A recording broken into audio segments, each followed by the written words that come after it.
قرآن میں تینوں صورتوں کے علیحدہ احکام ہیں۔ نمبر 1 بیوی کا قصور، سورہ نساء آیت نمبر 34۔ اور جن بیویوں سے تمہیں سرکشی کا اندیشہ ہو انہیں نصیحت کرو اور سمجھاؤ، پھر اس پر بھی وہ اپنی اصلاح نہ کریں تو خوابگاہوں میں ان سے علیحدگی کر لو، اور اس کا کوئی اثر نہ ہو تو انہیں جسمانی سزا دو۔ پھر اگر وہ تمہارا کہنا مان لیں تو ان پر الزام رکھنے کے لیے راہیں نہ ڈھونڈو۔ یہاں 3 مرحلے بتائے ہیں۔ پہلے مرحلے پر بیوی کو نرمی اور محبت سے سمجھانے کی ہدایت کی، کیونکہ اختلاف آراء کوئی انوکھی بات نہیں، یہ ازل سے موجود رہا ہے اور ابد تک رہے گا۔ اگر بیوی خاوند کی رائے سے متفق نہیں تو خاوند فوراً دل برداشتہ ہو کر قطع تعلق نہ کر لے، بلکہ اس کا فرض ہے کہ بیوی پر اپنا زاویہ نگاہ واضح کرے، خود بھی بیوی کے دلائل پر غور کرے۔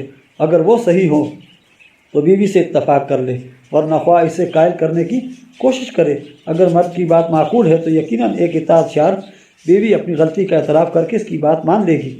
اگر عورت اس تمام کوشش کے باوجود نافرمانی سے باز نہ آئے اور معاملہ اہم ہو جس میں اختلاف روا نہیں رکھا جا سکتا تو پھر اجازت دی ہے کہ اس سے قطع تعلق کر لو، اس سے بات چیت کرنا بند کر دو، محبت و موانست کا اظہار نہ کرو اور ایک خوابگاہ میں استراحت کرنے سے اجتناب کرو۔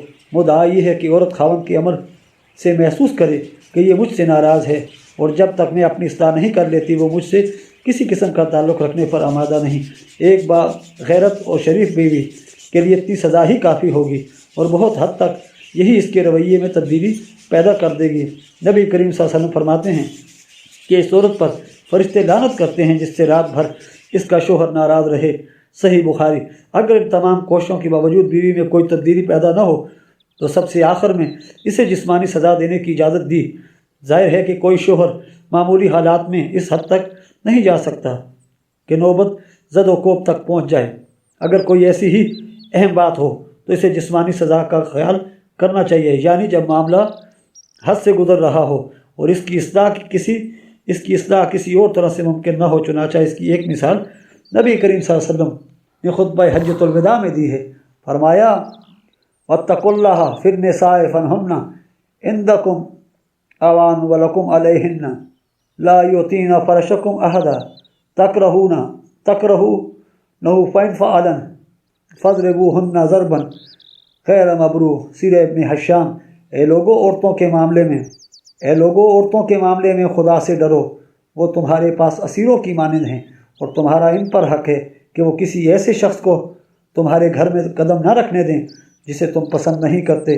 بس اگر وہ ایسا کریں تو انہیں سزا دو، مگر ایسی سزا جس سے ان کے اعضاء میں کسی طرح کا نقص نہ واقع ہو جائے۔ لیکن اگر عورت سزا دینے سے بھی نہ سدھرے تو بجائے اس کے کہ انسان آئے دن کی دانتا ککل سے گھر کو جہنم کا نمونہ بنا لے، یہی بہتر ہے کہ وہ بیوی کو طلاق دے دے۔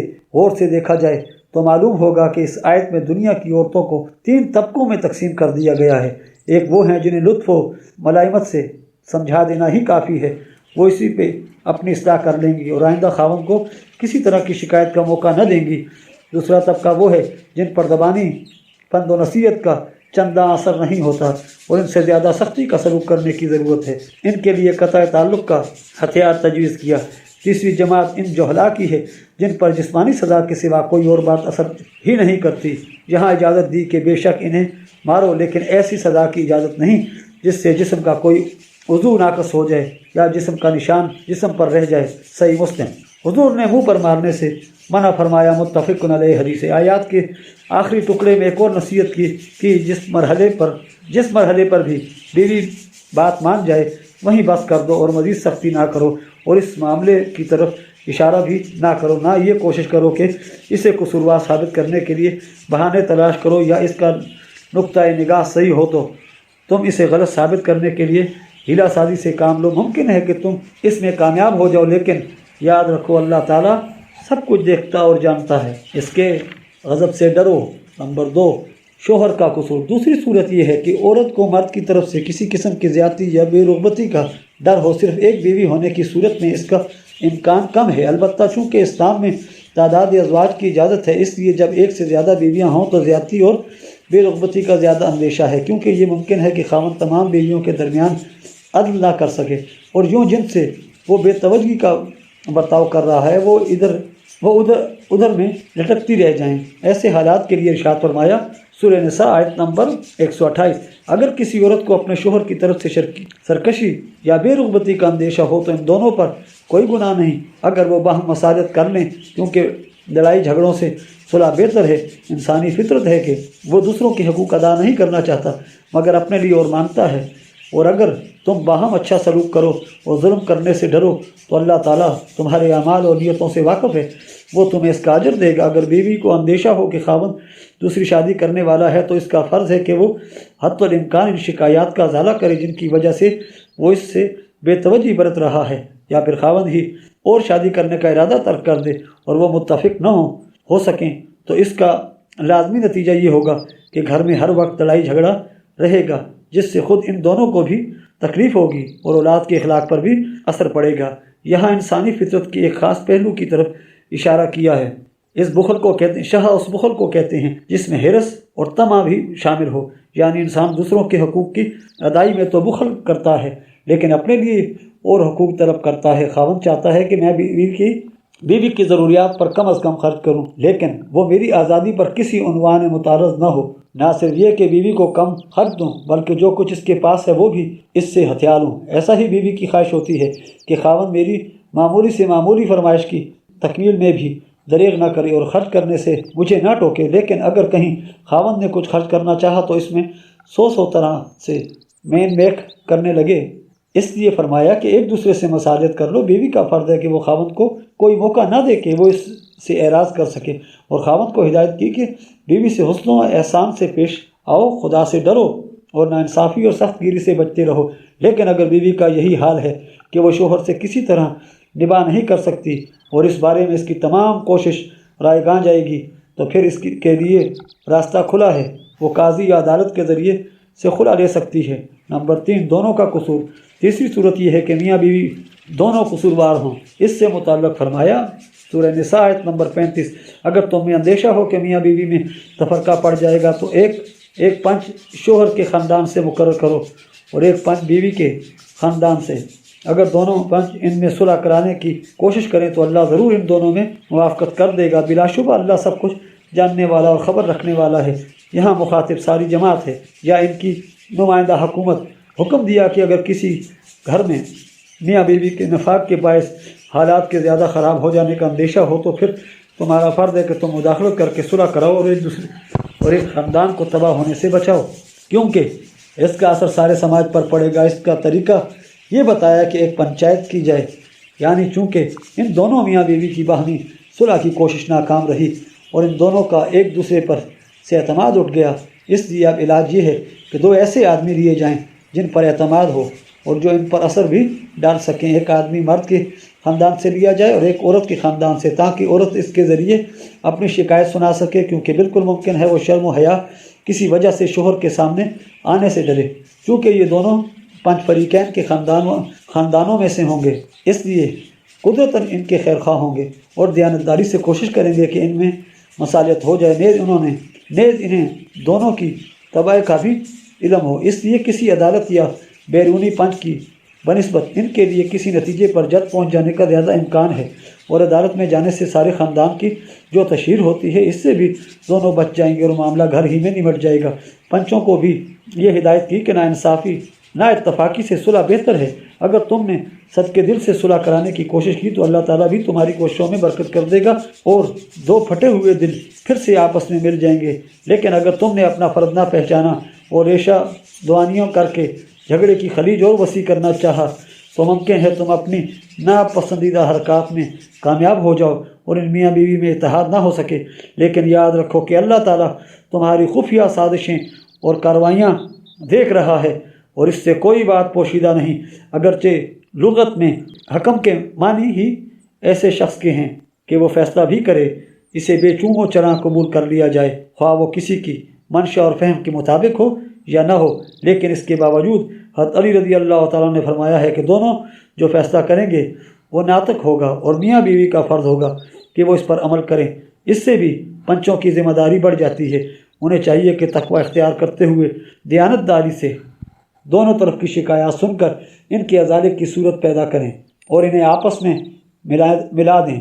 لیکن اگر وہ دیکھیں کہ یہ بیل کسی طرح سے منڈے نہیں چڑھ سکتی اور اختلاف نہیں مٹ سکتا تو پھر طلاق کرا دیں تاکہ وہ دونوں آزاد ہو جائیں اور آئے دن کا جھگڑا ختم ہو جائے۔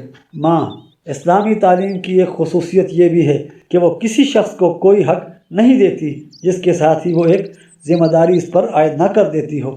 اسی طرح وہ کوئی ذمہ داری بھی عائد نہیں کرتی جس کے ساتھ کوئی حق عطا نہ کرتی ہو۔ اس نے والدین پر اولاد کی تربیت، پرورش اور تعلیم کا بار ڈالا تو اس کے ساتھ اولاد کو تلقین کی کہ والدین کی خدمت کر، اور اس طرح والدین کو ایک حق دے دیا۔ والدین کی خدمت کا حکم اور نصیحت تمام مذہبوں میں ہے، لیکن قرآن نے حسب معمول اس مسئلے پر بھی تفصیل سے بحث کی ہے اور اس کے تمام پہلوؤں پر روشنی ڈالی ہے۔ حکم دیا کہ والدین سے نیکی اور احسان سے پیش آؤ اور ان پر اپنے اموال خرچ کرو۔ سورہ بقرہ آیت نمبر 215۔ اور اے نبی صلی اللہ علیہ وسلم، تجھ سے پوچھتے ہیں کہ وہ کیسے خرچ کریں؟ ان سے کہو کہ تم اپنی اچھی کمائی میں سے اپنے ماں باپ اور قریبی عزیزوں اور یتیموں اور غریبوں اور مسافروں پر خرچ کرو، اور تم جو بھی نیکی کا کام کرو گے اللہ اسے جانتا ہے۔ گویا صرف ماں باپ کی ضروریات کی کفالت ہی کافی نہیں بلکہ ہر حال میں ان پر خرچ کرنے کا حکم دیا، لیکن ظاہر ہے کہ جب تک ان کی جسمانی حالت درست ہے اور وہ خود کام کاج کر سکتے ہیں اس وقت تک انہیں کسی دوسرے کی مدد کی کچھ ایسی ضرورت نہیں۔ خدمت کی خاص ضرورت اس وقت محسوس ہوتی ہے جب انسان کے اپنے قضا کمزور ہو جائیں اور وہ خود محنت کرنے کے قابل نہ رہیں۔ اس لیے اس حالت سے متعلق ارشاد فرمایا سورہ بنی اسرائیل آیت نمبر 25، اور تیرے رب نے یہ فیصلہ کر دیا ہے کہ اس کے سوائے کسی دوسرے کی عبادت نہ کر، اور والدین سے حسن و احسان سے پیش آ۔ اگر ان دونوں میں سے ایک یا دونوں تمہارے سامنے قبر ثنی کو پہنچیں تو ان سے کبھی اف تک نہ کہہ اور نہ ان سے کبھی سختی سے پیش آ، بلکہ دونوں سے نرمی اور ادب سے گفتگو کر، اور ان کے لیے اپنے دل میں جذبات رحم لیے ہوئے عاجزی اور فرما برداری سے چھپ جا اور دعا کر کہ اے میرے رب، جیسے انہوں نے میرے بچپن میں میری پرورش کی تھی اسی طرح اب ان دونوں پر رحم فرما۔ تمہارا رب خوب جانتا ہے جو تمہارے دلوں میں ہے۔ اگر تم نیک عمل کرنے والے ہو تو وہ بھی رجوع کرنے والوں کو بخشنے والا ہے۔ یہاں بیان کا آغاز خدائے واحد کی عبادت سے کیا ہے۔ چونکہ اللہ تعالیٰ کی ربوبیت اور رحمانیت لاسانی ہے اس لیے سب سے پہلے اس کا ذکر کیا، لیکن ذیلی طور پر یہ دونوں صفات ماں باپ میں بھی بدرجہ عتم پائی جاتی ہیں۔ بچپن میں بچے کی جو حالت ہوتی ہے وہ کسی سے مخفی نہیں، لیکن یہ ماں باپ اور ان میں سے بھی خاص طور پر ماں ہی ہوتی ہے جو کسی خدمت یا معاوضے کا خیال کیے بغیر بچے کی غور و پرداخت اور آرام و آسائش کا سارا بوجھ خوشی سے اٹھاتی ہے۔ خداوند تعالیٰ کی صفات ربوبیت اور رحمانیت کی مظہر بڑی حد تک وہی ہوتی ہے، اسی لیے رب حقیقی سے رب مجازی کی طرف گریز کیا۔ پھر ان میں بھی ان کی کبر سنی کا خاص ذکر فرمایا۔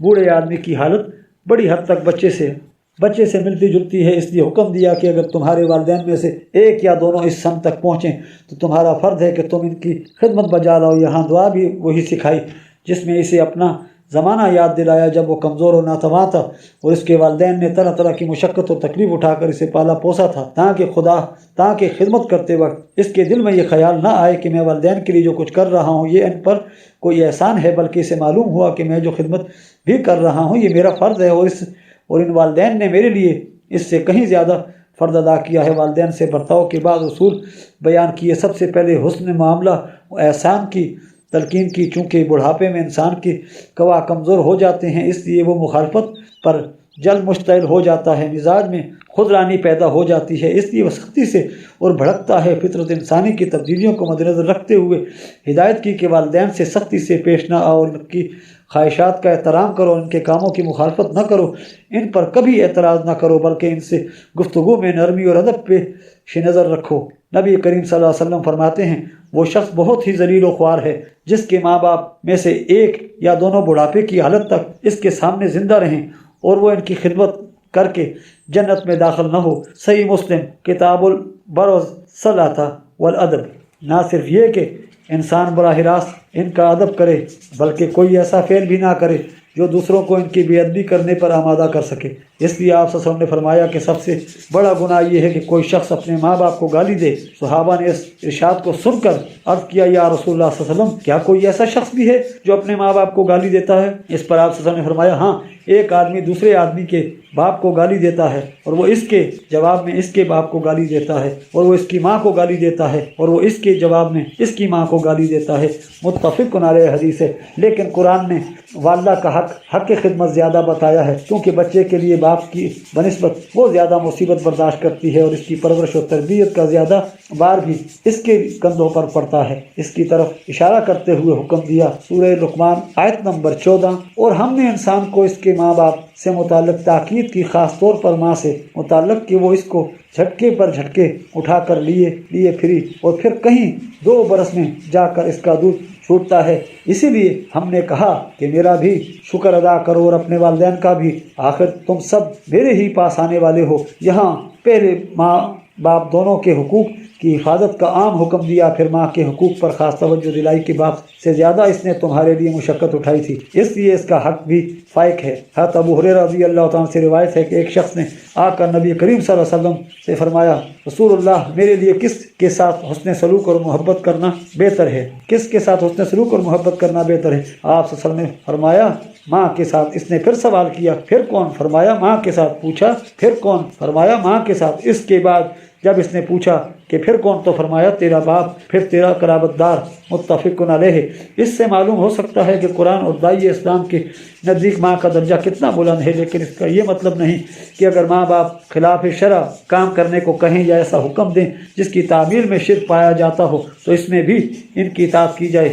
ہم اگر ماں باپ کی خدمت کرتے ہیں تو اس لیے کہ یہ ہمارا اخلاقی فرض ہے، لیکن اگر وہ شرک کی تعلیم دے اور ہمیں خدائے واحد و برتر سے دور لے جانے کی کوشش کریں جو تمام اخلاق فاضلہ کا منبع اور بنیاد ہے، تو ہم مجبوراً ان کے ایسے احکام کی تعمیل سے انکار کر دیں گے، مگر یہ بھی جائز نہیں کہ اس صورت میں ان سے قطع تعلق ہی کر لیا جائے، بلکہ معاملہ دینی کو چھوڑ کر جہاں تک دنیاوی امور یا ان کی ذاتی آسائش و راحت کا تعلق ہے ان کی خدمت بہرحال ہمارا فرض ہے۔ چنانچہ فرمایا سورہ لقمان آیت نمبر 15، اور اگر وہ تمہیں مجبور کریں کہ تم میرے ساتھ کسی ایسے کو شریک بنا جس سے متعلق تمہیں کچھ علم نہیں، تو ان کے حکم کی تعمیل نہ کرو، لیکن دنیا میں ان کی رفاقت کا حق عمدگی سے ادا کرو اور ایسے راستہ پر چل جو میری طرف آتا ہے۔ آخر تم کو لوٹ کر میرے پاس آنا ہے، میں تمہیں تمہارے اعمال سے خبر کر دوں گا۔ اس سے معلوم ہوگا کہ والدین کی خدمت پر کس قدر زور دیا، باوجود یہ کہ وہ مشرکانہ عقائد رکھتے ہیں۔ ان کی دریافت کی، ان کی رفاقت کی نہ صرف تاکید کی بلکہ اسے سبیل من اناب الی کہہ کر بتایا کہ والدین کی خدمت سبیل من اناب الی کہہ کر بتایا کہ والدین کی خدمت قرب الہی کے حصول میں معاون ہوتی ہے۔ احادیث میں بھی والدین اور بالخصوص والدہ کی خدمت کی خاص تاکید ملتی ہے۔ بخاری کتاب الصلاۃ میں ہے کہ حضور علیہ الصلاۃ والسلام نے جہاد کا رتبہ باوقت نماز اور خدمت والدین کے بعد بتایا۔ یہی مضمون ایک دوسری حدیث میں بھی بیان ہوا ہے۔ معاویہ بن جہمہ کہتے ہیں کہ میرے والد نبی کریم صلی اللہ علیہ وسلم کی خدمت میں حاضر ہوئے اور کہا یا رسول اللہ صلی اللہ علیہ وسلم، میں نے جہاد پر جانے کا ارادہ کیا اور آپ صلی اللہ علیہ وسلم سے مشورہ لینے آیا ہوں۔ آپ صلی اللہ علیہ وسلم نے دریافت فرمایا کیا تیری ماں زندہ ہے؟ انہوں نے عرض کیا ہاں۔ آپ نے فرمایا ماں کی خدمت کر، اس لیے کہ جنت ماں کے قدموں میں ہے۔ نسائی اور بہکی۔ مراد یہ تھی کہ تو جہاد پر اس لیے جانا چاہتا ہے کہ رضائے الہی حاصل کرے اور تقرب خداوندی پا کر جنت کا حقدار بنے، تو جا، یہ سب چیزیں تمہیں جہاد میں شامل ہوئے بغیر بھی مل سکتی ہیں۔ جنت تیری ماں کے قدموں کے نیچے ہے، اس کی خدمت میں رہ اور اس کی رضامندی حاصل کر۔ اس میں مومن اور مشرک ہونے کی کوئی قید نہیں۔ والدین اگر مشرک ہیں تو بھی جیسا کہ اوپر بیان ہو چکا، ان کی خدمات اتنی ہی فرض ہیں جتنی ان کے مومن ہونے کی حالت میں ہیں۔ حضرت اسما کہتی ہیں رضی اللہ تعالیٰ عنہ کہ ایک مرتبہ میری والدہ بحالت کفر میرے پاس آئیں تو میں نے حضور سے مسئلہ دریافت کیا کہ میری والدہ آئی ہیں اور مجھ سے میل جول رکھنے کی خواہش مند ہیں، کیا میں ان سے تعلقات قائم رکھوں؟ فرمایا ہاں، اپنی ماں سے رشتہ قائم رکھو اور حسن سلوک کرو۔ متفق علیہ حدیث ہے۔ یہ بھی مطلقہ بیوہ طلاق۔ اسلام میں نکاح ایک معاہدہ ہے جس میں دونوں فریق بعض حقوق کے حامل ہیں اور ان پر بعض ذمہ داریاں بھی ہیں۔ متحلانہ زندگی میں آئے دن ایسے حالات پیش آتے رہتے ہیں جن سے گھر میں لڑائی جھگڑا